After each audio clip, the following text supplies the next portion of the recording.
Mamá, tal vez sea hora de que busques tu propio lugar. La mamá de mi esposa se mudará aquí. Damián no titubeó al decirlo. Estaba parado en la entrada de mi cocina como si estuviera hablando del clima. Yo removía una olla de caldo, la misma receta que a su padre le encantaba, la que preparaba casi todos los domingos desde hace décadas. La cuchara se me resbaló de las manos, chocando contra la olla. Desde la sala, la voz alegre de Teresa resonaba. Hablaba con su madre, Marcelina.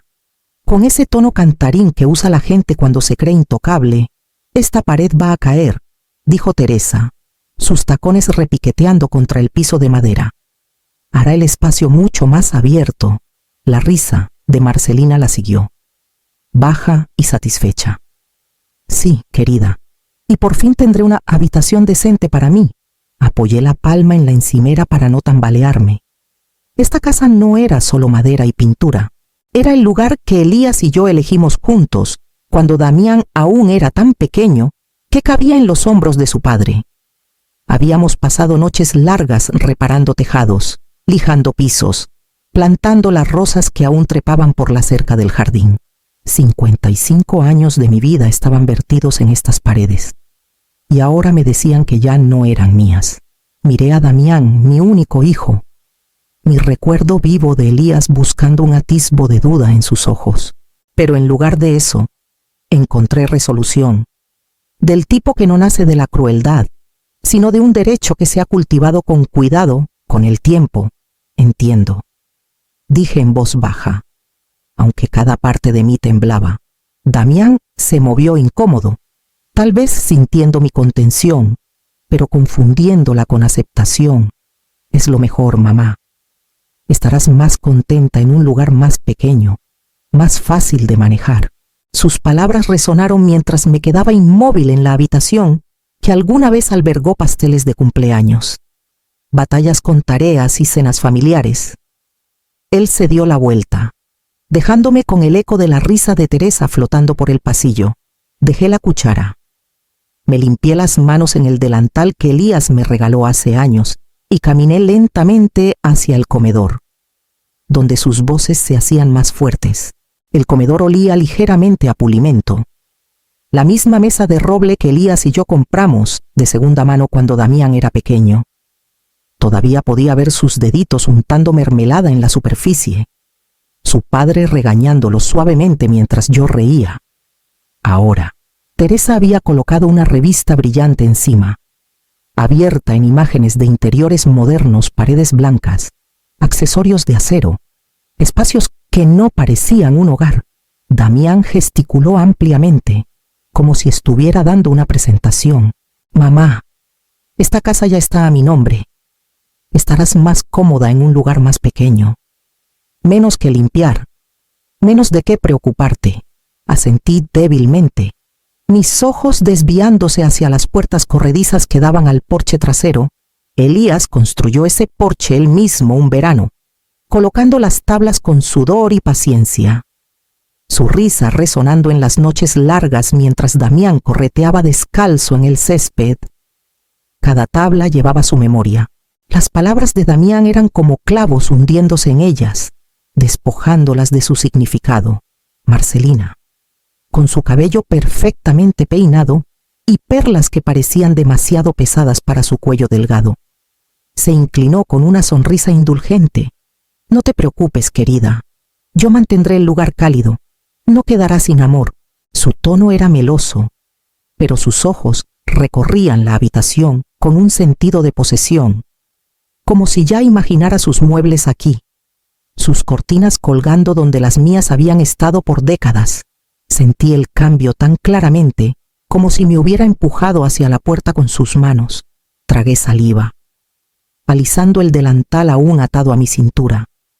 No había lugar para mi voz entre las suyas. Cada rincón de la casa me susurraba velas de cumpleaños apagadas. Elías arrodillado en la tierra del jardín, la risa de Damián resonando por el pasillo. Y aún así, en sus voces, esos recuerdos parecían borrados. Me quedé en silencio, escuchando cómo hablaban de paredes para repintar y habitaciones para reamueblar. mi vida reducida a una serie de proyectos en sus ojos. Cuando finalmente me excusé, mis pasos me llevaron al silencio de mi recámara, donde cerré la puerta suavemente y me senté al borde de la cama. Sabiendo que tendría que decidir cómo responderles, podía oírlos hablar mucho después de que me retiré a mi habitación. Sus voces viajaban fácilmente por el pasillo. El tipo de charla despreocupada que tiene la gente cuando cree que el sujeto de sus palabras no está escuchando. Necesita una comunidad de su edad, dijo Teresa, con un tono cortante y eficiente. No es sano que ande dando tumbos aquí sola. Un complejo de retiro sería perfecto. Marcelina asintió con un murmullo de satisfacción. Sí, un lugar con actividades, tal vez viejos amigos, nuevos amigos, menos estrés, es mejor para ella. Demasiado frágil, demasiado vieja. Eso querían que Damián creyera. Querían que me viera como alguien que necesitaba ser guardada cuidadosamente, fuera de la vista. Mientras ellos se estiraban en la casa que yo había cuidado por más de medio siglo, miré alrededor de mi recámara la colcha alisada, los cajones ordenados, las ventanas lavadas tan a menudo que el vidrio brillaba. Esa misma mañana había trotado 2 kilómetros por el parque de Chapultepec y regresado para dar una lección de piano a la hija de una vecina. Mi mente era lo bastante aguda para balancear cuentas, manejar inversiones y recordar cada detalle del trabajo manual de Elías en la casa. Frágil era lo último que era, pero entendí el juego. No era mi salud ni mi comodidad lo que estaba en el centro de este plan. Era el espacio, la ubicación, la seguridad constante que creían que esta casa les garantizaba. Pensé en interrumpir, en pararme en la entrada para decirles que no era ni débil ni acabada, pero me quedé sentada al borde de mi cama, con las manos cruzadas en el regazo. Las palabras solo los alimentarían, y estaba demasiado cansada para darles esa satisfacción. El silencio, decidí, era más fuerte que la protesta, y mientras estaba ahí, escuchando el sonido de mi propia respiración por encima de sus planes, me di cuenta de que el silencio también podía ser un escudo. Cuando Damián tocó suavemente mi puerta minutos después, preguntando si estaba bien, me levanté para abrirla con una expresión tranquila, ya formando la sonrisa que sabía que él esperaba ver. Cuando Damián vino a mí esa noche, traía la expresión de un hombre que entrega buenas noticias. Habló despacio, con suavidad, como si me ofreciera un favor en lugar de despojarme del suelo bajo mis pies. 2 semanas deberían ser suficientes. ¿No crees?, preguntó. Así podemos ayudarte a instalarte en un lugar bonito. Levanté la mirada hacia él y dejé que una sonrisa tranquila se asentara en mi rostro. 2 semanas deberían bastar. Mi voz no llevaba el peso en mi pecho, ni los recuerdos apretándose contra mis costillas. Damián suspiró aliviado, como si mi acuerdo confirmara su justicia. Poco después, pasé por la sala y escuché a Teresa y Marcelina murmurando con satisfacción. «Pondremos sus muebles en una bodega», dijo Teresa con brusquedad. «No los necesitará todos. Tal vez donemos algunos». Marcelina rió suavemente, con un tono indulgente. «Sí, y la recámara de invitados por fin será mía. Puedo hacerla sentir como hogar». Sus palabras me siguieron mientras caminaba por el pasillo, pero no me detuve. No tenía intención de darles ni un pedazo de mí, ni mis muebles, ni mi silencio, ni siquiera mi indignación. Esa noche, cuando la casa finalmente quedó en silencio, me senté en mi escritorio y abrí una vieja libreta de direcciones de cuero. Mis dedos se detuvieron en un nombre escrito con la letra cuidadosa de Elías Ricardo Halcón, el abogado que lo había guiado en cada negocio, cada contrato, cada testamento. El teléfono sonó solo una vez, antes de que una voz familiar y firme respondiera. «Señora Celina». Ha pasado mucho tiempo. Al día siguiente por la tarde, estaba sentada en su oficina frente a estanterías llenas de volúmenes legales ordenados. Ricardo ajustó sus lentes y dio un golpecito a un archivo. «Celina, tu esposo era un hombre precavido, Puso todo el seguro en las acciones de la empresa, las inversiones a tu nombre. La casa fue transferida a Damián hace años por motivos fiscales, pero no te equivoques. El control sigue siendo tuyo. Sentí un calor lento y constante extendiéndose por mí. No de enojo, sino de claridad. Damián pensaba que tenía las riendas. Teresa y Marcelina creían que yo ya estaba desvaneciéndome del cuadro. Salí de la oficina de Ricardo con una nueva calma dentro de mí. Una que me siguió a casa mientras me sentaba en la entrada, mirando la casa que alguna vez pensé que podría perder. La mañana después de mi reunión con Ricardo, tomé el teléfono de nuevo. Esta vez llamé a Lorena Ortiz, una agente inmobiliaria cuyo nombre recordaba de un volante que dejaron en mi buzón la primavera pasada. Su voz era enérgica y confiada, del tipo que sugería que ya sabía cómo cerrar un trato antes de poner un pie en una casa. Llegó 2 días después, sus tacones repiqueteando en el porche que Elías construyó. La guié por cada habitación, manteniendo mi expresión neutral, mientras sus ojos se abrían de par en par. Celina, dijo, deteniéndose en el comedor, esta propiedad vale mucho más de lo que la mayoría imaginaría. Solo la ubicación la hace oro, pero la estructura, desataremos una guerra de ofertas. Fácilmente. Su certeza me dio fuerza. Casi podía ver a Elías apoyado en la entrada, asintiendo para que confiara en mis instintos. La llevé por el jardín, el sol cayendo sobre las rosas, y por un momento me sentí orgullosa en lugar de herida. Mientras tanto, Damián seguía cómodamente ignorante. Pensaba que mis viajes tranquilos por la ciudad eran para visitar comunidades de retiro. Una noche, durante la cena, me preguntó si había encontrado alguna con buenas actividades. Sonreí suavemente y le dije que aún estaba buscando. Teresa añadió algo sobre aeróbics acuáticos, y Marcelina soltó una risita, como si imaginarme en traje de baño fuera un chiste digno de compartir. Me excusé rápidamente, aferrándome a mi silencio como un regalo. Ellos creían en la narrativa que habían escrito para mí, y los dejé. Con Lorena, sin embargo, fui deliberada. Fuimos habitación por habitación, listando pequeñas reparaciones y ajustes para preparar la casa. Una mano de pintura aquí, cortinas nuevas allá. Ella prometió que su equipo lo manejaría de forma discreta y rápida. Firmé los papeles preliminares con mano firme, cada trazo de la pluma liberando un peso que no sabía que aún cargaba. Cuando Lorena se fue, con su maletín lleno y su sonrisa afilada, supe que el reloj había comenzado a correr. Damián y sus suegros seguían hablando de planes como si tuvieran tiempo infinito, pero yo ya había puesto en marcha algo que nunca podrían anticipar. Esa noche, me paré junto a la ventana de mi recámara, viendo el jardín balancearse con la brisa nocturna, y pensé en otro sueño esperando en el horizonte, uno que Elías y yo alguna vez susurramos hasta altas horas de la noche. Después de que Lorena se fue esa noche, me senté en mi escritorio con las cortinas cerradas y saqué una caja de madera que Elías guardaba bajo nuestra cama. Dentro había retazos de nuestros sueños compartidos, folletos de viaje, postales, incluso un mapa de Marruecos doblado, amarillento en los bordes.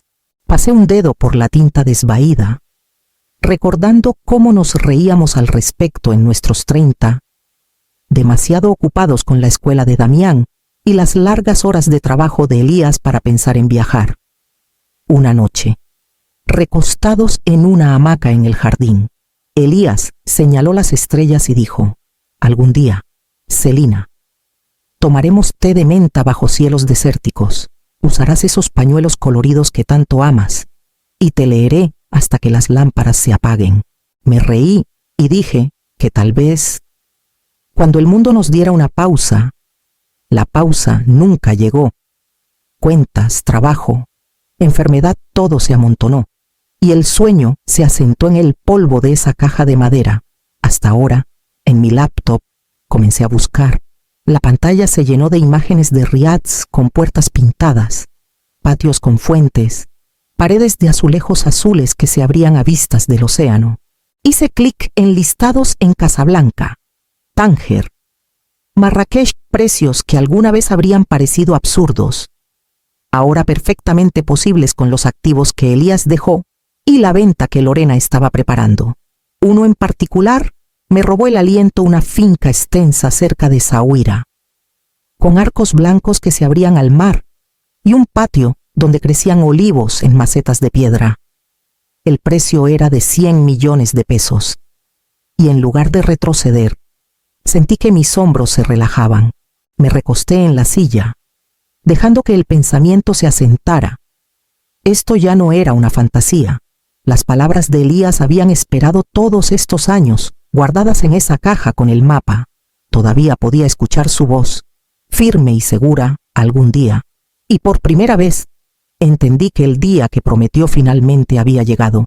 A la mañana siguiente, doblé el mapa cuidadosamente en mi bolso, sabiendo que lo necesitaría antes de lo que cualquiera en esta casa podría imaginar. Decidí cocinar una última cena, del tipo que no había preparado en años: pollo asado con romero del jardín, papas crujientes del horno, pan horneado esa mañana para que la corteza aún chasqueara al cortarlo. La mesa estaba puesta con la vajilla buena. Las piezas que Elías y yo compramos, de segunda mano, pero pulimos hasta que brillaban. Damián llegó primero, deslizándose en su asiento con una sonrisa de alivio, como si mi calma de los últimos días hubiera borrado cualquier duda que pudiera tener. Teresa lo siguió, charlando sobre muestras de pintura que trajo de la ferretería, colocándolas en la mesa como si fueran parte de la comida. Este tono alegraría la sala, dijo, deslizando un cuadrado gris pálido hacia Damián, y con los muebles nuevos se sentirá completamente renovado. Marcelina se sirvió una copa de vino antes de que siquiera lo ofreciera. Miró a su alrededor con un aire de propiedad y dijo, casi distraídamente: tomaré la recámara principal. Me queda mejor. La luz por las mañanas es perfecta. Sentí que Damián me miraba, pero mantuve mi sonrisa ligera, sirviendo más vino en su copa antes de rellenar la mía. Mi silencio envolvió la mesa en una especie de calma que ellos confundieron con rendición. Comieron con entusiasmo, hablando unos sobre otros sobre cortinas, pisos y cuánto espacio se abriría una vez que se deshicieran del desorden. Asentí de vez en cuando. Incluso reí ante un chiste de Damián, mientras en mi mente veía los sobres sellados guardados cuidadosamente en mi cajón arriba, cartas para Lorena confirmando los detalles finales, para Ricardo agradeciendo su guía, y una última nota para mí, doblada alrededor del mapa de Elías. La cena se extendió hasta el postre. Una tarta sencilla untada con miel. Se recostaron, satisfechos, cada uno lleno de la certeza de que la casa ya era suya. Recogí los platos en silencio, apilándolos en el fregadero, dándoles la espalda a sus risas, y mientras la noche terminaba, sequé mis manos en el mismo delantal que usé la noche que Damián me dijo que me fuera, sintiendo solo el peso de lo que traería el mañana. La mañana de la mudanza llegó silenciosamente, la casa aún en calma bajo la luz pálida. Me paré en el comedor, pasando un trapo por la mesa de roble por última vez. Su superficie brillaba, la madera oscurecida por el tiempo. Cada rasguño y marca un recordatorio de una vida vivida dentro de estas paredes. Sobre ella coloqué 2 sobres, cada uno escrito con mi mano cuidadosa, uno para Damián, otro para Teresa. Los había escrito hasta tarde en la noche, con firmeza y deliberación, sin enojo, sin amargura, solo la verdad. El sobre de Damián contenía la explicación que nunca esperó: la casa había sido vendida. Los papeles firmados, el trato cerrado. Llegaría a casa para descubrir que el título que creía aseguraba su poder no significaba nada ahora. La carta de Teresa era más corta, aunque igualmente clara. Cualesquiera que fueran los planes que ella y su madre imaginaron, nunca fueron suyos para empezar. Miré hacia el pasillo donde las maletas estaban cuidadosamente apiladas. Solo tomé lo esencial: mis diarios, algunos recuerdos, la colcha de boda que mi madre cosió y la foto de Elías en su marco desgastado. Todo lo demás lo dejé atrás. no como un regalo, sino como cáscaras vacías de lo que creían poseer. Me detuve en el umbral, escuchando el silencio de la casa. En esa quietud, sentí el peso levantarse de mis hombros, reemplazado por algo que no había cargado en años libertad. Toqué el borde de la mesa una vez más. Luego tomé mis maletas y salí. La puerta cerrándose suavemente detrás de mí, el taxi esperaba en la acera, el motor zumbando, la cajuela abierta para mi equipaje. Me deslicé dentro, el asiento de cuero fresco contra mis palmas, y le di al conductor la dirección del aeropuerto. Mientras la casa desaparecía en el retrovisor, pensé en el mapa doblado cuidadosamente en mi bolso, sus bordes desgastados, pero su promesa intacta. Para cuando el taxi llegó al aeropuerto, sabía que las cartas ya habrían sido encontradas. Podía imaginarlo tan claramente como si aún estuviera en el comedor. Damián notaría los sobres primero, frunciendo el ceño mientras deslizaba un dedo bajo la solapa. Teresa se inclinaría sobre su hombro, impaciente, queriendo pruebas de lo que había asumido por mucho tiempo que era suyo. Y luego el silencio. Del tipo que sigue a un golpe que no ves venir, imaginé la voz de Damián quebrándose. ¿La vendió? No, esto no es posible. La réplica aguda de Teresa llegaría rápido. El enojo creciendo para cubrir su miedo. Tú dejaste que esto pasara. Me dijiste que estaba arreglado. Lo arruinaste todo, Marcelina. Lo sabía. Se aferraría a la negación. Sacudiría la cabeza, las perlas temblando contra su cuello. Debe haber un error. La gente como nosotros no es echada. Así no funcionan las cosas. Pero así fue. Sus llamadas comenzaron casi de inmediato. Mi teléfono vibró en mi bolso mientras estaba en el mostrador de boletos. El agente entregándome un pase de abordar con una sonrisa amable. La pantalla se iluminó con el nombre de Damián, luego el de Teresa, luego Damián otra vez. Dejé que vibrara, el sonido amortiguado por el cuero, y lo deslicé más profundo fuera de alcance. Para cuando se dieron cuenta de que no habría respuesta, la casa ya no era suya, ni tampoco la comodidad que habían confundido con permanencia. Pasé por seguridad con nada más que mis esenciales, la foto de Elías presionada entre las páginas de mi diario. La puerta de embarque se abrió ante mí, y más allá, un avión esperando para llevarme hacia el horizonte que alguna vez solo soñamos. El vuelo fue largo, pero apenas lo noté. Mis pensamientos eran firmes, mi corazón más ligero que en años. Cuando el avión aterrizó, un chofer con un traje oscuro sostenía un cartel con mi nombre. Me saludó con calidez y me guió a través de un aire que llevaba el leve aroma de sal y especias. Conducimos por bulevares bordeados de palmeras, la ciudad desplegándose en colores vibrantes puestos de mercado. Paredes encaladas, destellos del mar. Luego, más allá del bullicio, apareció la finca. Puertas de hierro forjado se abrieron para revelar patios con fuentes, mosaicos que capturaban el sol y arcos que se alzaban como promesas cumplidas. El auto se detuvo frente a una mansión como ninguna en la que hubiera entrado. Dentro, el aire era fresco, perfumado con jazmín. Cada rincón tenía un toque de arte, patrones intrincados, puertas talladas, habitaciones que se abrían a jardines llenos de olivos. No era solo una casa, era un mundo esperando ser vivido.